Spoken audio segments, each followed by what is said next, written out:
Good afternoon বন্ধুরা, আমরা বাগানে চলে গিয়েছিলাম আম পাড়ার জন্য। এইভাবে আমি আমার বন্ধুরা কিছু আম পেড়ে নিলাম, কারণ আমরা আজকে আম পোড়া শরবত করব।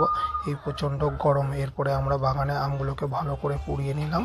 এই যে আমি আর আমার বন্ধুরা মিলে আমগুলো পোড়াচ্ছিলাম। এরপরে আমগুলোকে আমরা নিয়ে চলে এলাম পাড়ার মধ্যে, সেখানে ভালো করে ধুয়ে নিলাম ও আমের মাড়িগুলোকে কেটে নিয়ে একটা পাত্রের মধ্যে রাখলাম।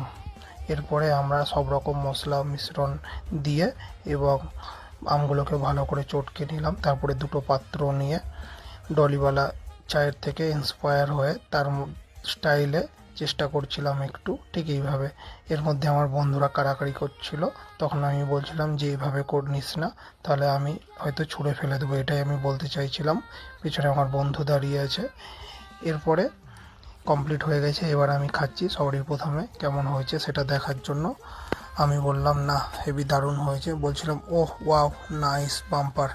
এরপরে আমার বন্ধুদের পালা, তো আমার বন্ধুকে দিচ্ছি। আমার বন্ধুকে মেপে মেপে দিলাম ঠিক 1 গ্লাস। আমার বন্ধু পরিষ্কার পরিচ্ছন্নতার দিক দিয়ে খুব সজাগ, তাই সে যা কিছুই খায় না কেন রিফাইন করে খায়। এই তার হচ্ছে নমুনা, ছাকনা দিয়ে সরাসরি সেকে খেয়ে নিচ্ছে। কেমন লাগলো আমাদের ভিডিও জানিয়ে অবশ্যই। Tata bye bye. এরকম আরও ভিডিও নিয়ে আগামীতে দেখা হচ্ছে খুব তাড়াতাড়ি।